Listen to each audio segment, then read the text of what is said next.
O câncer intestinal, cólon e reto é o terceiro tipo de câncer mais frequente no Brasil. Segundo estimativas do Instituto Nacional de Câncer, INCA, em 2020 serão contabilizados 40.990 novos casos, 20.520 em homens e 20.470 em mulheres, um aumento de mais de 12% em relação ao índice anterior. Em todo o mundo, a incidência da doença vem crescendo entre os adultos jovens. O diagnóstico precoce é sempre fundamental e aumenta muito as chances de o tratamento ser bem-sucedido, como destaca a oncologista clínica Paula Sampaio. A campanha serve para alertar a população de que as consultas médicas e os exames de rastreamento não devem ser postergados. O diagnóstico precoce ele é fundamental e ele aumenta muito a chance de tratamento ser bem sucedido. O câncer de intestino ele faz parte de um grupo de tumores considerados curáveis e preveníveis. Então, sempre que a gente tiver a oportunidade de falar sobre sinais e sintomas mais importantes, fatores de risco, métodos de diagnóstico, métodos de detecção precoce, tudo isso serve, sem dúvida, essas informações são importantes e esclarecedoras e podem ter um impacto muito grande na redução da mortalidade por esse tumor. A estimativa para 2020 prevê mais de 40 mil casos de câncer de intestino no Brasil. Por que uma incidência tão alta se esse é um dos tipos de câncer considerados inevitáveis? No mundo inteiro se percebe também um aumento desse tipo de câncer entre os jovens.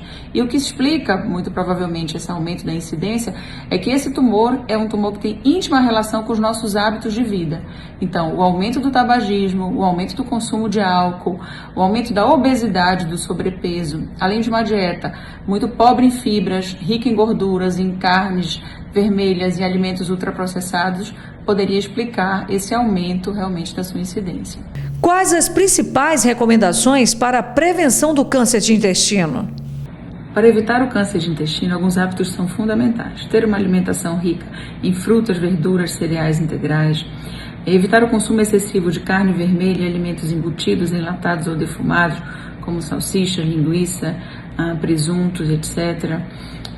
Manter uma rotina de exercício físico regular, manter o peso sob controle, não fumar e evitar o consumo excessivo de bebidas alcoólicas. Há algum outro fator de risco, genética ou fatores externos, que causem o câncer de intestino? Como o estilo de vida influencia o surgimento da doença? Os principais fatores de risco relacionados ao aumento do câncer de intestino são a obesidade, o sedentarismo, o consumo excessivo de álcool e o tabagismo, além, lógico, de uma alimentação inadequada, ou seja, muito pobre em fibras e muito rica em gorduras, alimentos embutidos, enlatados, ultraprocessados e uma ingesta excessiva de carne vermelha, que ultrapasse 500 gramas de carne cozida por semana. Mas além desses fatores que são preveníveis e evitáveis, existem fatores que a gente não tem como modificar, que são, por exemplo, a idade. O câncer de intestino ele aumenta a sua incidência a partir dos 50 anos.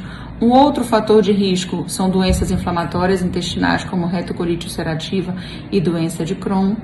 Algumas doenças genéticas raras, como FAP ou HNPCC, também tem um risco. Os indivíduos que são portadores dessa alteração genética, dessas famílias com mutações, têm um risco elevado e merecem um acompanhamento individualizado. E são outros fatores de risco ter tido histórico pessoal de câncer de intestino, câncer de ovário, ou mama ou cólon, e ter na família outros casos de câncer de intestino. Então, esses indivíduos merecem uma atenção e um cuidado especial. De que forma é possível identificar o risco de câncer de intestino e tratar antes da doença aparecer? Há algum exame de rastreamento indicado?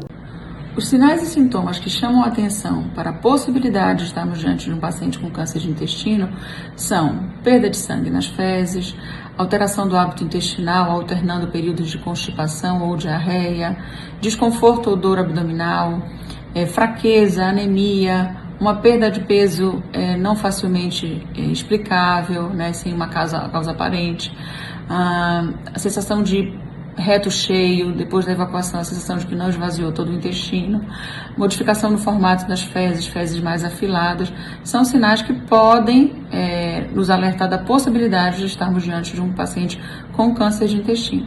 Lembrando que outras condições benignas também têm sintomas semelhantes, como parasitose intestinal, doença inflamatória intestinal, como retocolite, doença de Crohn, hemorroidas, e não necessariamente isso quer dizer câncer. Esses sintomas merecem sim uma investigação, mais aprofundada.